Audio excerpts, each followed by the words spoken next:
Hello दोस्तों, स्वागत है आप सबका मेरे YouTube channel Sachin education hub पर। दोस्तों, आज हम बात करने वाले हैं बिजनेस एथिक्स और कॉर्पोरेट गवर्नेंस के बीच में क्या रिलेशन है। और सबसे बड़ी बात, आप सबकी जो डिमांड है, कॉम्प्लीमेंट्री कैसे हैं ये दोनों चीज़ें। तो उसका आंसर मैं आज आपके लिए मैं ले आया हूँ दोस्तों। तो अगर आपको इस आंसर को लिखना है, कैसे लिखना है, क्या क्या चीज़ें हैं, वो आपको मैं बता देता हूँ यहाँ पे। और ये दोस्तों थोड़ा सा छोटा क्वेश्चन है, यूनिवर्सिटी एग्ज़ाम के लिए आपको कम पड़ सकता है। तो आपने कैसे इसे ही बढ़ाना है आगे, वो भी मैं आपको इस वीडियो के एंड में बताने वाला हूँ। तो वीडियो को एंड तक ज़रूर देखना। और अगर आपको इसके नोट्स, इसके अलावा कोई और भी नोट्स चाहिए किसी भी कॉमर्स सब्जेक्ट से रिगार्डिंग, आप मेरे टेलीग्राम चैनल से ले सकते हैं। लिंक आपको उस चैनल का डिस्क्रिप्शन बॉक्स में मिल जाएगा दोस्तों। तो आज की वीडियो को करते हैं स्टार्ट। तो सबसे पहले हम पढ़ते हैं कि बिजनेस एथिक्स और कॉर्पोरेट गवर्नेंस क्या रिलेशन है। तो business ethics and corporate governance are the important components that must related with each other for the purpose of achieving business goals.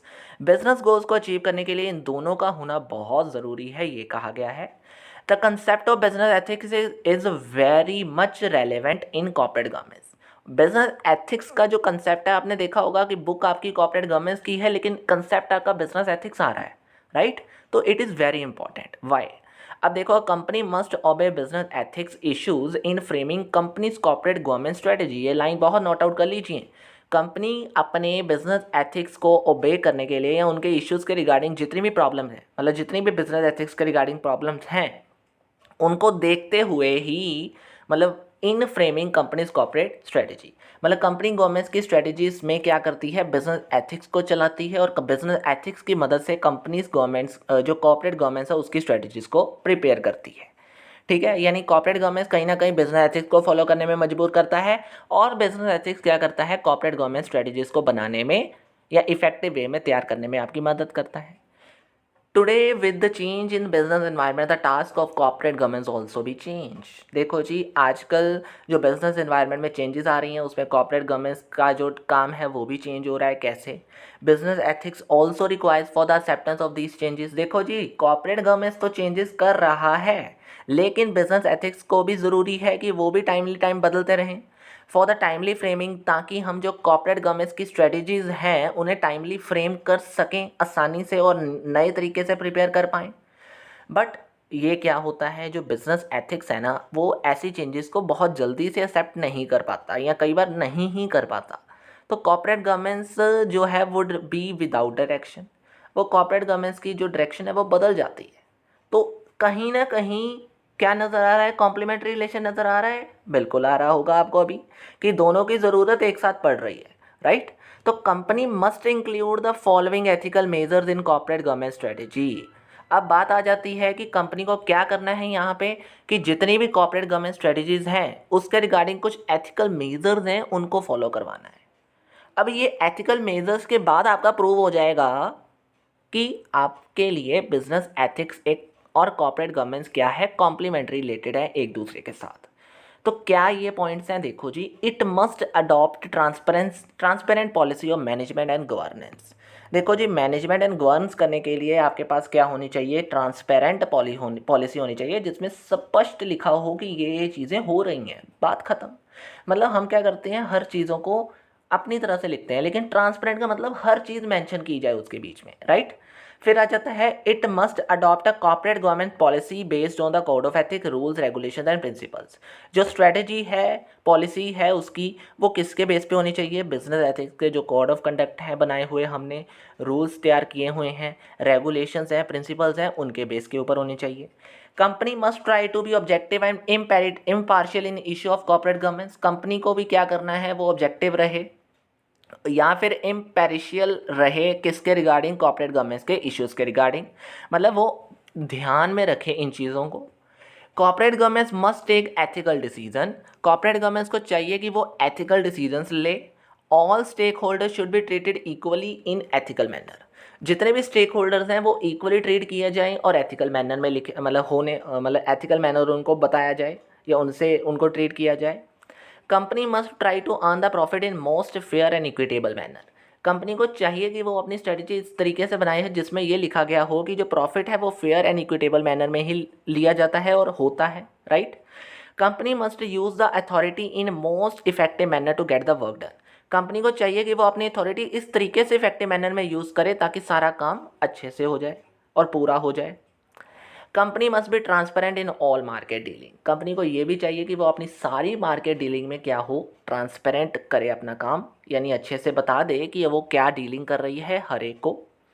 फिर आता है company must be become fair in business goals. ये नहीं business goals कोई भी ले लो, business goals fair होने चाहिए, बिल्कुल सही और स्पष्ट जो सबको पता होने चाहिए, ऐसे बिजनेस गोल्स प्रिपेयर करने होंगे।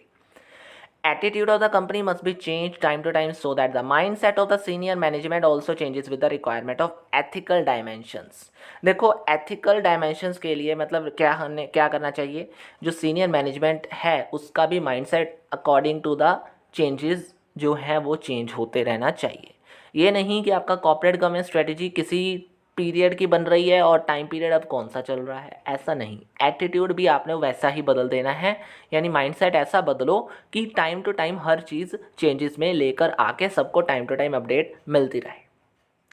Ethics should be guided principle for the corporate strategy so that it support the corporate to achieve excellence performance। देखो एथिक्स क्या करते हैं, वो गाइडेड करते हैं प्रिंसिपल्स किसके, कॉर्पोरेट स्ट्रेटजीज के, ताकि वो सपोर्ट कर सके आगे अपनी परफॉर्मेंस को कैसे एक्सीलेंस तक लेके जाना है, अच्छे तरीके से बनाना है, राइट।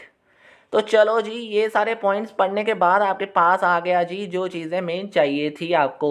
क्या नज़र आ रहा है नीचे क्या लिखा है ब्लू लाइंस में, ये देखो जूम कर दिया मैंने, देखो जी, all above points show clearly that the business ethics are complementary to corporate governance, कि बिजनेस एथिक्स और कॉर्पोरेट गवर्नेंस दोनों ही एक दूसरे के साथ मिल रहे हैं, दोनों का ही रिलेशन एक दूसरे के साथ कॉम्प्लीमेंट्री पे आ रहा है। अब देखो ये तो लिख लिया, अब आप कहोगे कि यार बात ख़त्म नहीं, रुको एक मिनट, इसमें कुछ और भी चीज़ें हैं जो कि मेन है कि but every corporate must have 2 main ethical factors. हर एक कॉर्पोरेट में 2 मेन एथिकल फैक्टर्स ज़रूर रखो। कौन कौन से, एक होती हैं एथिकल वैल्यू और एक होती हैं एथिकल ट्रस्ट। ओके, तो चलो जी करते हैं। Every company must have a basic core ethical values. उसमें एथिकल वैल्यूज़ कौन कौन सी होनी चाहिए, अकाउंटेबिलिटी होनी चाहिए, ट्रांसपेरेंसी होनी चाहिए और इंटीग्रिटी होनी चाहिए। ये तीनों का मतलब आपको मेरे प्रिंसिपल्स ऑफ कॉर्पोरेट गवर्नेंस की वीडियो में मिल जाएगा, ठीक है।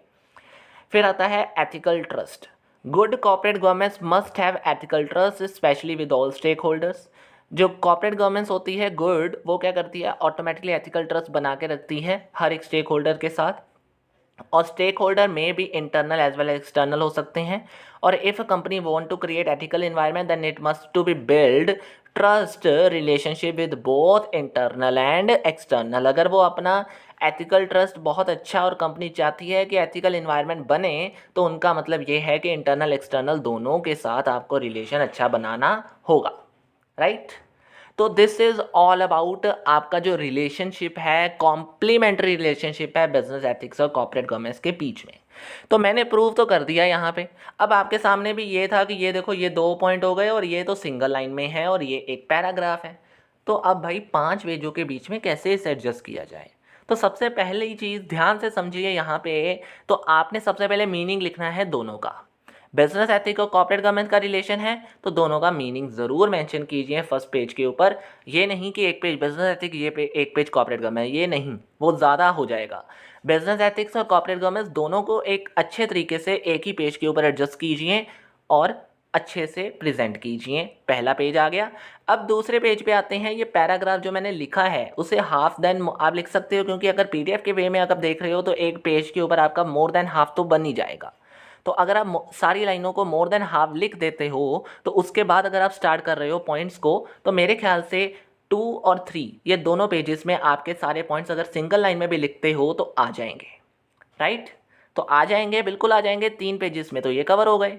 अब देखो जी, बात आती है यहाँ पे 4th पेज की, यानी कंक्लूड कर दिया हमने कि ये सारे पॉइंट्स आ गए तो हमने प्रूव कर दिया। 4th पेज में देखो, अभी मैंने एक वर्ड कहा था कि ये दोनों चीज़ें भी लिखनी पड़ेंगी आपको।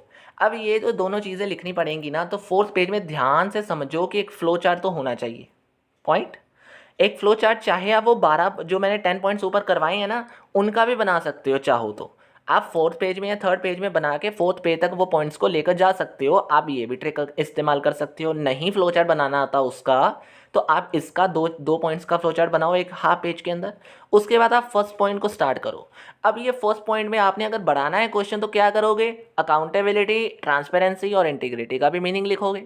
तो पहुंच गया 4.5 तक, और आधे पेज में बचा हुआ पार्ट एथिकल ट्रस्ट भी लिख सकते हो। तो कितने पेज हो गए आपके यहाँ पे, 5 पेज हो गए। क्लियर हो गया। 3 पेजेस तक आपके पॉइंट थे, फोर्थ पेज में आपने फ्लो चार्ट हाफ पेज का बना दिया, और उसके बाद आपने फर्स्ट पॉइंट के जो मेन पॉइंट्स हैं नीचे वो भी आपने एक्सप्लेन कर दिए। उसके साथ क्या हो गया, वो 4.5 का पेज का हो गया, मतलब फोर्थ पेज तक पहुंच गया। फोर्थ पेज तक आपने फ्लो चार्ट बना लिया। फिर फोर्थ पेज पूरा करने के लिए आपने फर्स्ट पॉइंट लिख लिया, ठीक है। और वो फर्स्ट पॉइंट के आगे जो पार्ट्स हैं उनको भी एक्सप्लेन करते हुए क्या होगा, फिफ्थ पेज के स्टार्टिंग में पहुंच जाएगा। और फिफ्थ पेज के स्टार्टिंग से मेरे ख्याल से ज़्यादा ही हो जाएगा। और अगर इन केस आपके फिर भी थोड़ा सा पार्ट बच जाता है, 10 लाइंस नीचे बच जाती हैं, तो आप कंक्लूड कर दीजिए कि हमने पूरे क्वेश्चन में क्या लिखा है, कॉम्प्लीमेंट्री लिखा है। तो इसलिए ये सारी चीज़ों का आना ज़रूरी है, बात खत्म। तो हो जाएगा आपको यहाँ तक। तो क्वेश्चन कैसे अटेम्प्ट करना है वो भी मैंने बता दिया, और क्या क्वेश्चन है आपकी डिमांड के रिगार्डिंग आपको नोट्स भी दे दिए। ये नोट्स आपको टेलीग्राम चैनल पे जल्दी मिल जाएंगे दोस्तों। तो आज की वीडियो में बस इतना ही है।